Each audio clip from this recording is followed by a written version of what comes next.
I am Allison, 32 years old, and I have been dreading this family meeting for months because my siblings always had a way of making me feel small with their subtle jabs about my modest lifestyle. And little did they know, the company I built from scratch had just sold for millions. And while I chose to drive a teen-year-old car and live simply because possessions never defined me, their judgment about my worth was about to change dramatically today. And the helicopter was just the beginning of their education. So before anything else, I'll say this to you watching. Drop a comment telling me where you're tuning in from.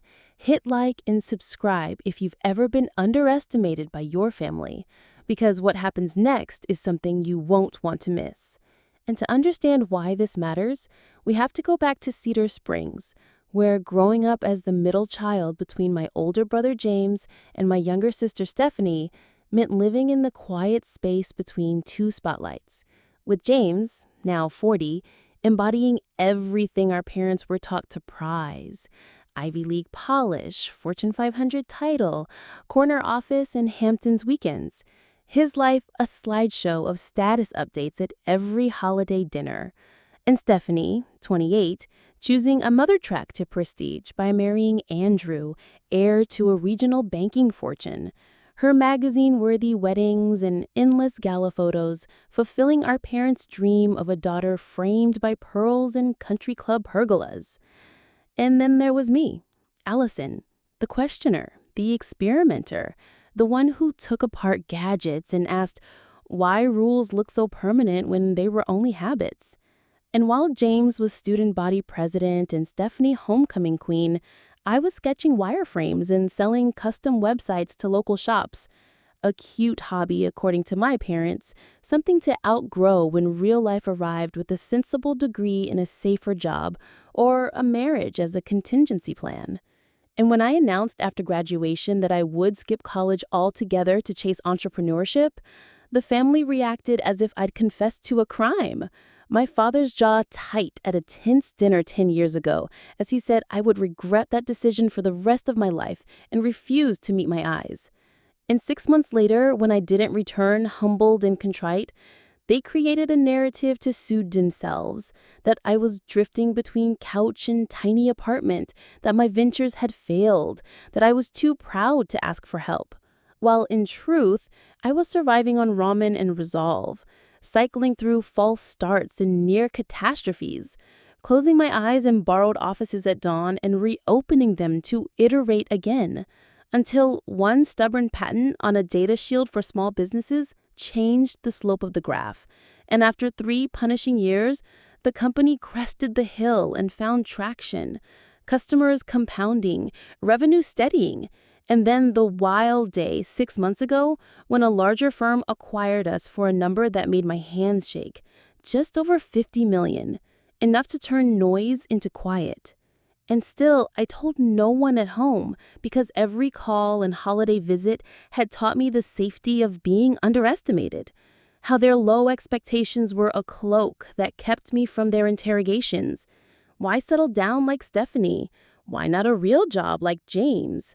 And beneath my calm, I was nursing the old sting of dismissal, the way condescension accumulates like dust until you're choking on it without noticing. And then 3 weeks ago, the phone rang with news that cut through everything. Mom had fallen and broken her hip. Dad's early-stage dementia was accelerating.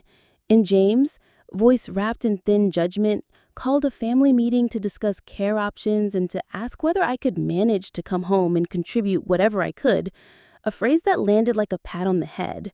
So I booked a commercial flight even though the company jet was available, because I wasn't ready to disrupt their favorite story just yet.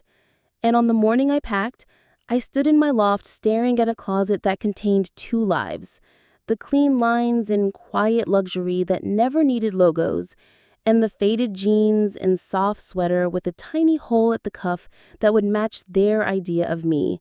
And I chose the latter, slipping worn sneakers onto my feet while my assistant Margot looked at me like I'd announced I was hiking Everest in ballet flats. "You are worth $50 million and you're dressed like a student going home for laundry," she said. "And you're taking a commercial flight instead of the jet?" I answered. "Because this is how they expect me to arrive. ponytail low, no jewelry but the thin band I wear as a promise to myself. They have a very specific picture of who I am, and I'm not ready to shatter it on the jetway. And somewhere in that choice was strategy too. Because in the boardroom, I had learned the leverage that hides inside being underestimated, how people reveal their tells when they don't feel threatened, how assumptions become open doors. And with my family, those doors had kept me from 100 tiresome explanations about why I value experiences over objects, why I fund schools abroad instead of kitchens with marble that must never suffer a knife mark.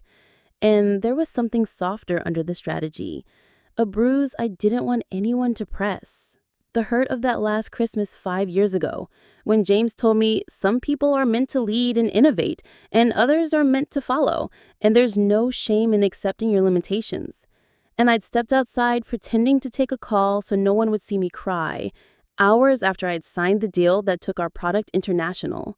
A day I should have been clinking glasses with my team, while I instead rehearsed the role of Camille Cautionary Tale. And on the plane back to Cedar Springs, I looked out over cotton fields of cloud and thought about how the town still held a hardware store where Dad bought nails one at a time, and the ice cream shop where we celebrated grades with chocolate sprinkles, and the park bench where I watched people fumble early smartphones and decided the world needed simpler ways to be safe online. And when the taxi rolled past those landmarks, everything looked smaller, preserved like moths in amber, while my life had expanded into rooms I still hadn't learned to inhabit. And when we turned onto the street with the white two-story colonial and blue shutters, and the maple tree thick with rings of our childhood, I felt the old reflexes return like muscle memory. The walk up the path, the breath you take before knocking, the way you gather yourself to accept being seen the old way. And I paid the driver, lifted my scuffed duffel because it told a story they understood, and I tightened my hand around a deliberately average handbag that held a phone buzzing with decisions from 3 time zones. And I told myself this was about Mom and Dad, not about vindication, not about spectacle, not yet.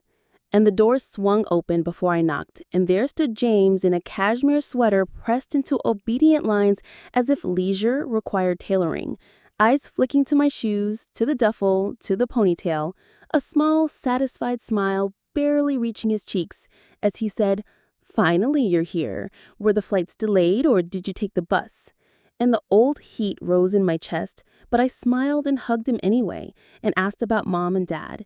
Because this was only the opening scene, and I already knew how the act would end. James led me inside with the stiff politeness of someone entertaining a client rather than greeting his sister, his fingers tightening slightly on the worn strap of my duffel bag as its frayed edges confirmed every story he'd been telling himself about me for years. And as we stepped into the familiar living room, I saw Dad dozing in his recliner, thinner and grayer than the man I'd left behind, and Mom bustling slowly in the kitchen, her movement careful but her eyes lighting up when she saw me. "Allison, sweetheart," she said, pulling me close and searching my face for something she could compliment without betraying her disappointment at my deliberate plainness. "You look healthy. Are you eating enough on your budget? You know you can always call if you need help with groceries." And I smiled gently, assuring her I was fine, helping her ease into a chair while James hovered nearby with his leather binder of care facilities in medical terms, his voice sharp with practiced authority as he described the quality of different memory care units, their cost breakdowns and staff-to-patient ratios, all while casting sideways glances that reminded me he assumed I'd be contributing only token amounts. And as he closed the binder with a snap, he said, "We'll go through everything in detail at the meeting tomorrow, but I wanted you to have time to process the realities. Quality care isn't inexpensive." The word cost weeded deliberately in his mouth like a stone, and I nodded quietly, knowing that one account alone could cover the best care for both parents indefinitely. But tonight wasn't the time for revelations. Tonight was for reading the room, understanding just how deep their assumptions ran. Mom, determined to cling to ritual, insisted on preparing a family dinner despite her hip, but James, always 2 steps ahead in his own mind, had already arranged for a meal delivery from a boutique service. The roasted chicken golden, the garlic mashed potatoes whipped to perfection, artisan bread so fragrant my mother exclaimed that it must have cost a fortune, and she praised James's generosity while he waved it off with false modesty. "It's nothing, Mom. The firm had an excellent quarter. Besides, we should enjoy these family moments while we can," his words gliding effortlessly into the role of golden son.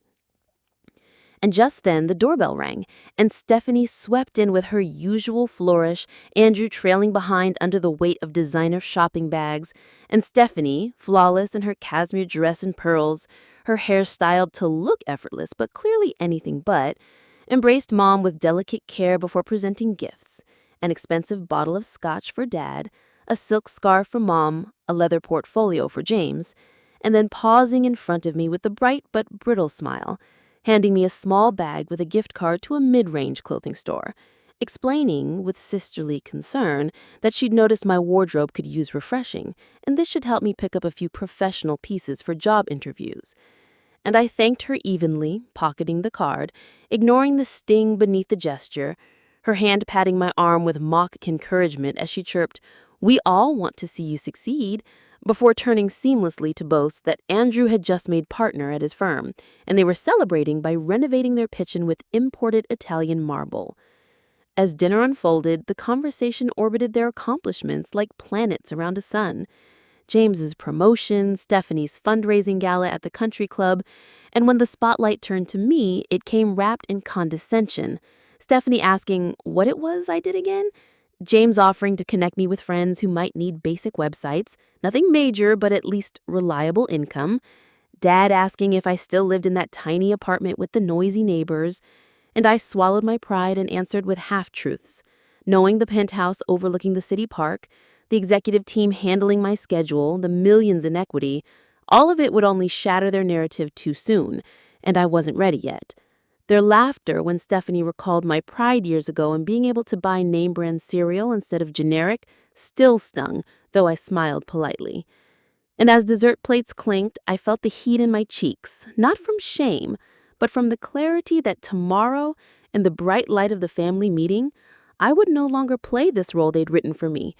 Tonight I stayed silent, storing their assumptions like ammunition, and when James spoke of fairness and contributions and Stephanie added that everyone should give according to their means, the glance they shared in my direction cut sharper than any words.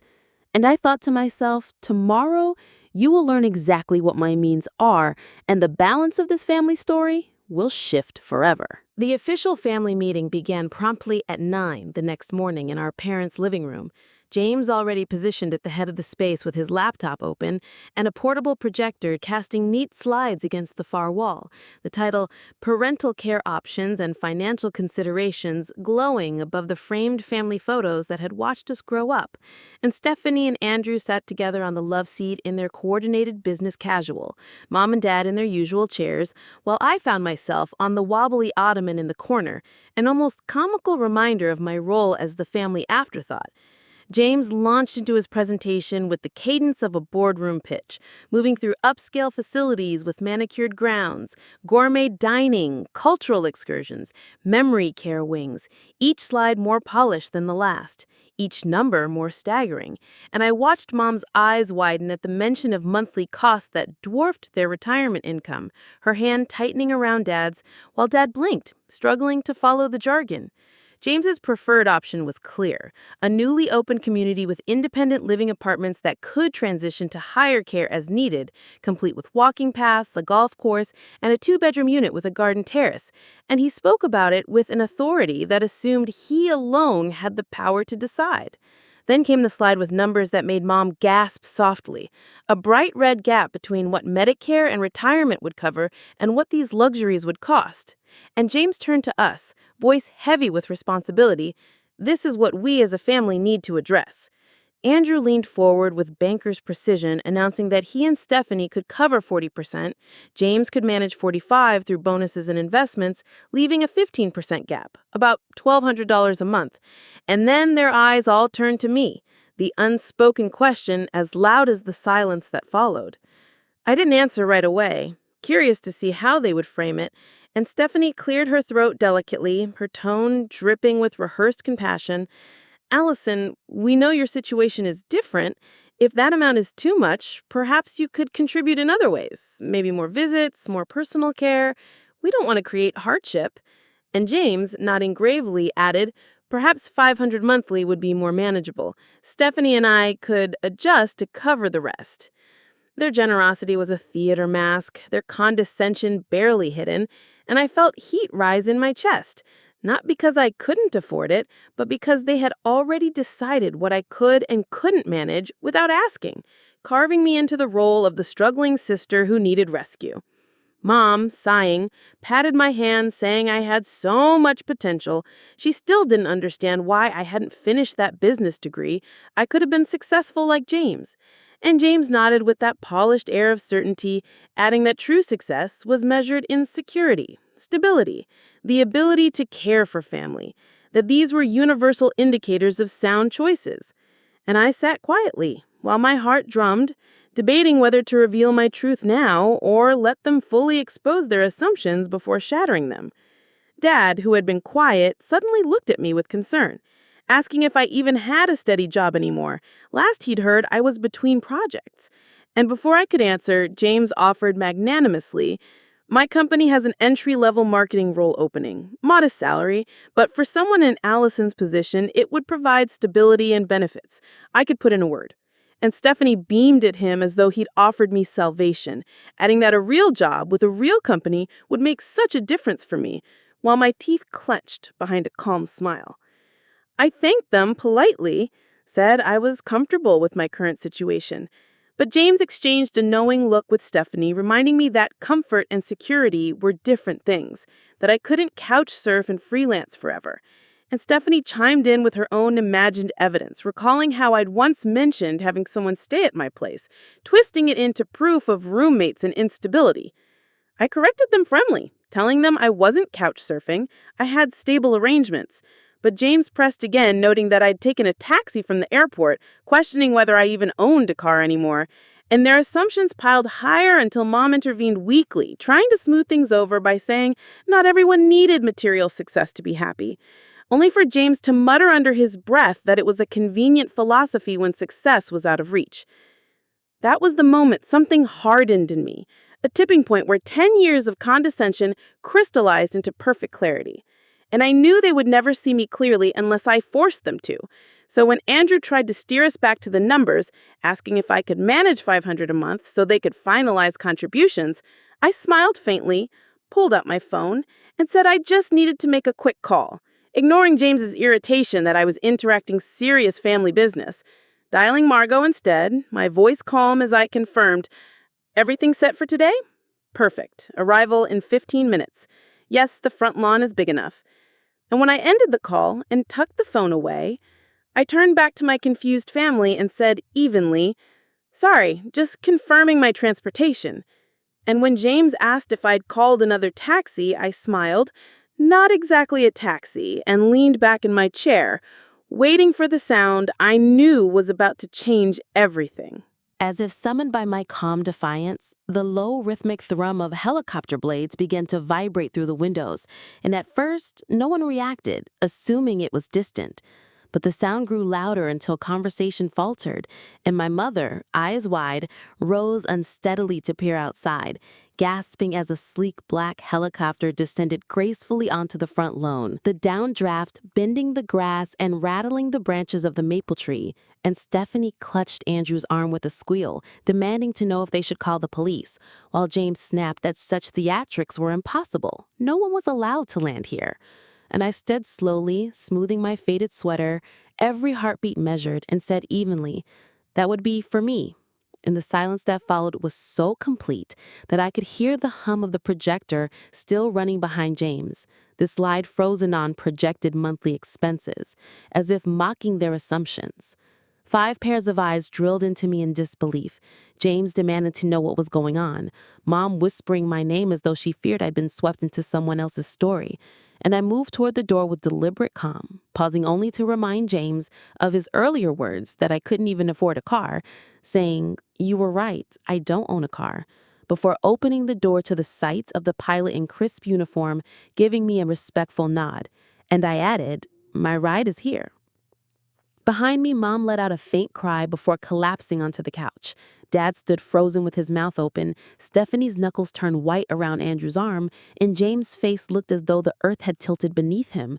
And I told them simply that when Mom woke up, we could continue the conversation at my new place. The helicopter had plenty of room for everyone. As I stepped into the bright sunlight, hair whipping in the rotor wash, I felt a decade of swallowed pride lift like dust in the wind, and climbing into the leather seat, I accepted the headset from the pilot, who asked with concern if everything was all right, and I laughed softly, answering, "Just family drama, you know how it goes." And he chuckled, offering to circle a few times to give them something to talk about, but I told him to head straight to the estate. We'd be back soon enough to collect them.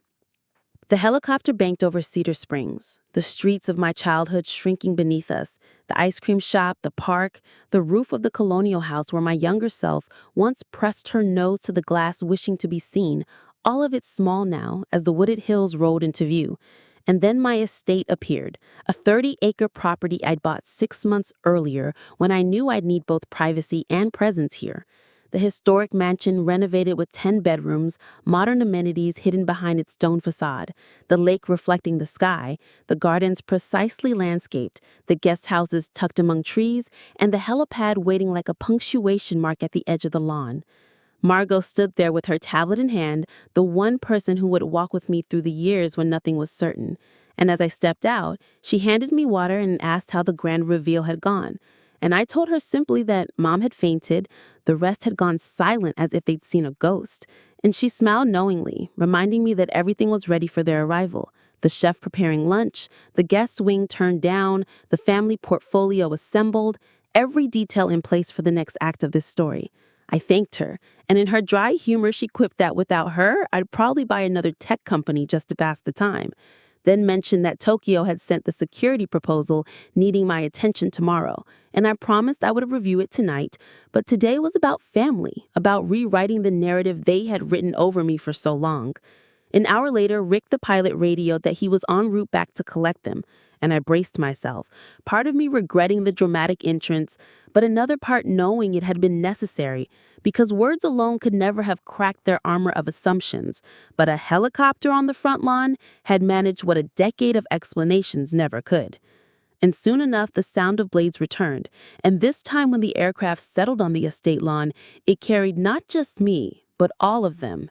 Their faces still pale and stunned, Mom clutching her purse like a shield, Dad staring wide-eyed at the house, Stephanie's mouth literally hanging open, James blinking as if he might wake from a dream, and Andrew already scanning the grounds with the calculating gaze of a man tallying value.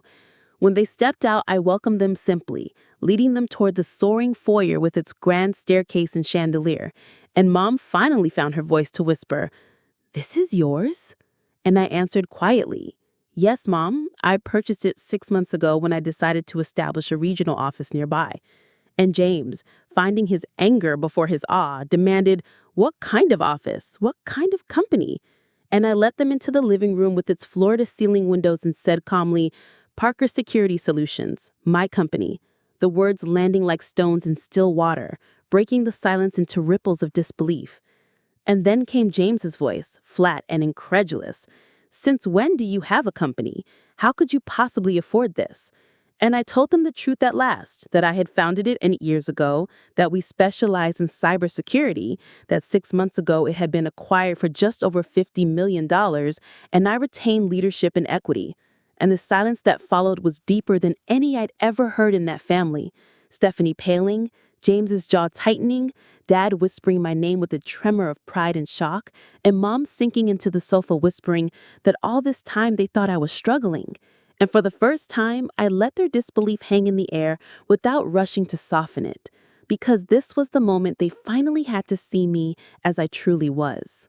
Stephanie looked like she might faint herself, clutching Andrew's arm as though the marble floor might tilt beneath her, while James' expression shifted from disbelief to something harder, his pride refusing to surrender even in the face of undeniable truth. And my father, voice low and trembling, repeated the number as though tasting it on his tongue. 50 million, before adding with tears bright in his eyes, "My Allison." And I moved to sit beside him, touching his hand gently, saying, "Yes, Dad, still your Allison, always, but also someone you never really saw clearly until now." My mother, still shaken, asked why I had let them believe all these years that I was barely surviving, and Stephanie finally found her voice to accuse me of letting them worry while I lived in luxury, her words sharp with both outrage and shame. And I raised an eyebrow at her, asking whether she had truly been worried or whether she had found comfort in believing I had failed, reminding her of the gift card she'd given me the night before for job interview clothes, and the way she blushed and looked away was answer enough. James tried to reclaim control by accusing me of deceiving them, of making fools of them, and I met his anger evenly, saying I had not created their assumptions, they had done that themselves. Dismissing every attempt I'd made to share my work as "that computer thing Allison does," changing the subject whenever I tried to explain. And when Mom started to protest that the old clothes and taxis suggested poverty, I cut her off firmly, but without cruelty, telling her those were choices, that I lived simply by preference, that I drove a 10-year-old car because I liked it, that I flew commercial that weekend because I wanted privacy, that none of it meant I couldn't afford more, only that material display was never how I measured success. Andrew, breaking his silence, asked practically whether the Westbrook Foundation I'd mentioned earlier was truly mine, and I nodded, signaling to Margot, who appeared with the leather portfolio, handing it to me so I could open it and show them documents, trusts, healthcare provisions, legal frameworks, explaining how I had already secured places for Mom and Dad at the care community, how every expense was already covered, how I had done this quietly because I loved them, not because I wanted recognition. James's voice cracked between awe and frustration as he demanded to know why I had shut them out, why I had taken on such responsibilities without telling them. And I told him plainly that I had needed to, because I knew what would happen if I tried to include them, that they would have questioned, doubted, tried to take control, and today's meeting had proved me right. My mother's tears fell freely now, her apologies tumbling over themselves, saying they had never meant to make me feel lesser. And I told her softly that intent did not erase impact, that every offer of an entry-level job, every pat on the hand, every reminder that I had potential but was wasting it had sent a message louder than any kindness. And for once, she fell silent, acknowledging truth in the stillness. Stephanie tried to insist she had only wanted to help, but I challenged her gently yet firmly, asking if she truly wanted to help or if she needed to validate her own choices by making mine look like failure. And the room hung heavy with my words, uncomfortable but undeniable. And for the first time in years, none of them rushed to fill the silence with justifications. Dad, eyes clearer than they had been all weekend, reached for my hand and said he had always known I was different, not lesser, but different, that he had never understood what I was building, but he believed me now. And that moment, more than the gasps at the helicopter or the shock in the foyer, felt like the recognition I had been yearning for all along. Margot discreetly signaled that lunch was ready, and I invited everyone to move to the dining room, where the long table was set with china and flowers. And as we sat together for the first time in years, with curiosity replacing judgment, my mother asked about my life in the city, Stephanie wanted to know about my travels, and even James leaned in to ask about how I had built the company. His tone stripped of superiority, his questions for once genuine. For years I had imagined this day as a triumph, their shocked faces my victory. But as the conversation deepened, I realized the real revelation was not their astonishment at my wealth, but their willingness, finally, to listen to who I truly was. After lunch, I led them through the estate, the sprawling grounds stretching under a sky so clear it felt like an omen. The main house gleaming with its restored stonework, the guest cottages tucked among trees, and the newly built office wing where a small team would soon begin regional projects. And as we walked, I could sense the tension thinning, replaced by something stranger. Embarrassment mixed with awe, pride struggling with humility. And in the garden overlooking the lake, we settled on the patio for coffee, the sunlight soft on the water as questions began to flow more naturally, my father leaning forward, his eyes clearer than they had been all weekend as he asked when I had known my company will succeed. And I told him truthfully, there was never one moment, that in the first 3 years we nearly went bankrupt twice, that I had lived in a leaking studio apartment and worked 18-hour days sustained only by stubbornness.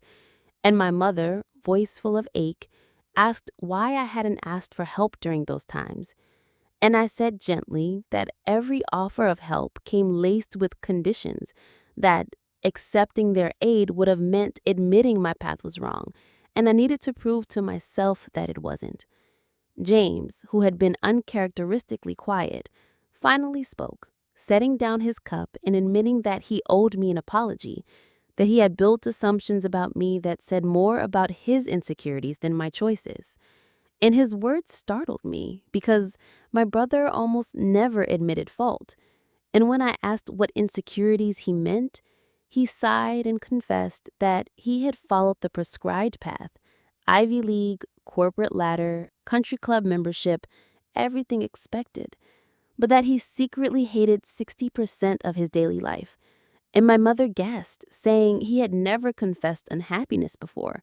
But he explained that admitting dissatisfaction would have meant admitting he might have chosen wrong. And so when I chose differently, he needed me to fail to validate his own choices. And my success threatened the entire story he told himself about his life. Stephanie, who had been restless, twisted her wedding ring before finally speaking softly, saying she felt the same, that her life looked perfect in photos, but that she and Andrew had been in counseling for a year, that the galas and country clubs often felt empty. And Andrew nodded, adding that they were reassessing what truly mattered, that the big house and social veneer had costs they hadn't anticipated. And their honesty struck me deeply, because for years I had believed them perfectly content while I was the outcast. And now I saw they too carried doubts, regrets, and longings for something real. My father, eyes misted, asked if I had hidden my success as punishment for their disbelief. And the sting of his words pierced me, because in part it was true, that I had fantasized about the moment of revelation, about watching their certainty collapse. But I admitted quietly that, at first, I stayed silent out of fear it wouldn't last. Then it became habit, then protection, and yes, maybe also a desire for dramatic vindication, which I now regretted. Stephanie managed a small laugh through her tears, saying the helicopter entrance had been a bit extra, and I laughed with her, conceding that it wasn't my most mature moment, but that James's remark about me not affording a car had been the spark that set years of frustration alight. And James, to his credit, admitted he had deserved that, though Mom interjected that fainting was perhaps an extreme response, and Andrew, always the banker, muttered under his breath that technically I was not just a millionaire, but a multimillionaire. And we all turned to him until he shrugged sheepishly, saying it was a professional reflex. Slowly, the conversation shifted back to practical matters, this time with me fully included, as I explained Westbrook's philosophy of care. Small, home-like residences with personalized plans, trust funds already established, expenses covered in perpetuity, and I stressed this was not about me taking control, but about all of us deciding together, as equals. And James repeated the word thoughtfully, saying it would take adjustment, and I admitted it would for me too, because I had lived so long defining myself in opposition that I wasn't sure how to simply be sister and daughter again.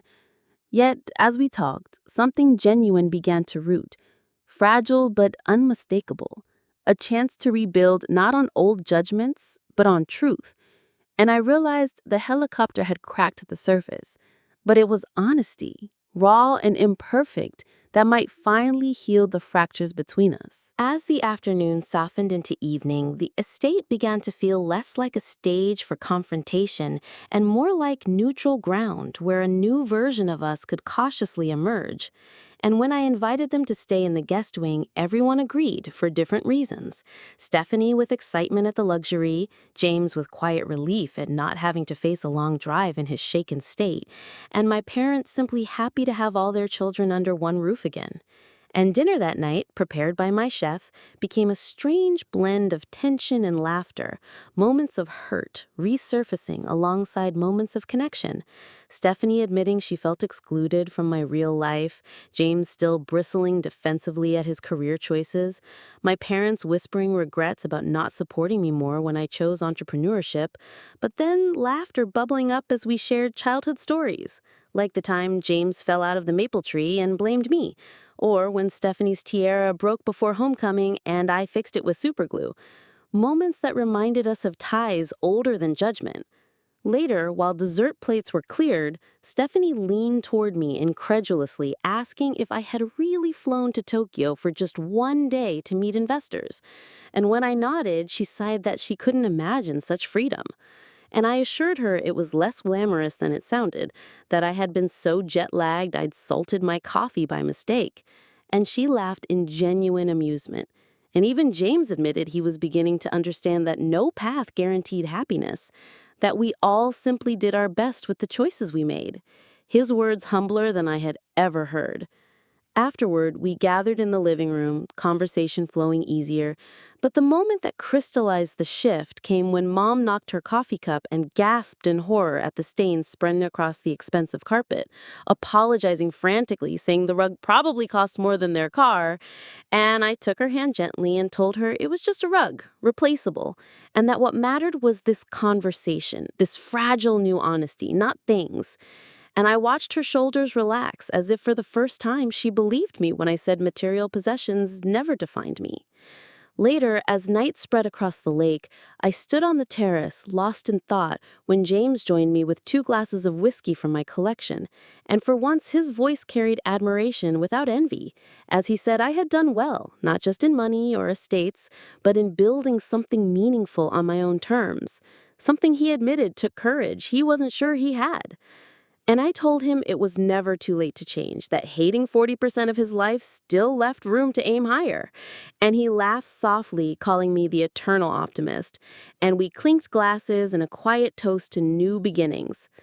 The next morning, sunshine streamed through tall windows and we all gathered for breakfast, the table laden with pastries, fruit, omelets, coffee, and for the first time, conversation flowed naturally, Mom marveling again that I had founded a care facility and asking how I'd even known what was needed. And I explained about research after Dad's diagnosis, how I'd been frustrated by institutional models that stripped dignity, how I wanted to build something where joy mattered as much as safety. And James, who had toured it yesterday, admitted he was impressed by the design details and the residents' happiness. And Stephanie, surprisingly earnest, asked if she could volunteer there, confessing her charity work had felt hollow. And I told her sincerely that her design eye would be valuable, that the arts program could use her. And she smiled in a way I hadn't seen in years, as though she glimpsed a role beyond performance. For the first time, we discussed practical matters as equals, about timelines for Mom and Dad, about legal steps, about staying connected, and when we posed for a family photo in the garden afterward, the smiles felt real, not staged. And I realized that the true shock of the weekend wasn't the helicopter or the estate, but this, my family beginning to see me and themselves without the old filters. Before anyone began packing to leave, I asked them to gather once more in the living room, sunlight spilling across the polished floor as though inviting honesty. And I told them quietly that while professional success had given me wealth, it had also carried personal costs I was only now beginning to face. That I had spent 10 years defining myself in opposition to this family, fueled by the need to prove them wrong, and that in the process, I had sometimes lost sight of what I truly wanted beyond validation, building walls that kept judgment out, but also kept connection away. And my father, his voice steady with rare clarity, observed that family systems are complicated. Everyone contributes to patterns. And I agreed, telling them healing needed to involve all of us, not just me showing them a different version of success. And I explained that I intended to split my time between the city and this estate, wanting to rebuild relationships based on who we really were, instead of roles we had been trapped in. My mother reached for my hand, saying she longed to know the real Allison, not just the version she imagined. And I promised the same, that I wanted to know them beyond the polished masks of golden son, perfect daughter, proud parents. James, clearing his throat, admitted he was considering leaving his corporate track for a teaching position at the business school. Less money, but more meaning, inspired by seeing what I had built. And I told him sincerely that he had always been a natural teacher. Stephanie, emboldened, confessed she was tired of hollow charity galas and wanted to focus on hands-on community work. And Andrew added that he was exploring ethical investment counseling for nonprofits. And as my parents listened with pride, it struck me that the revelation of my success had given permission for all of us to rethink what success meant. The weekend closed with preparations for departure, the helicopter no longer a symbol of division, but merely a convenient way to take Mom and Dad home.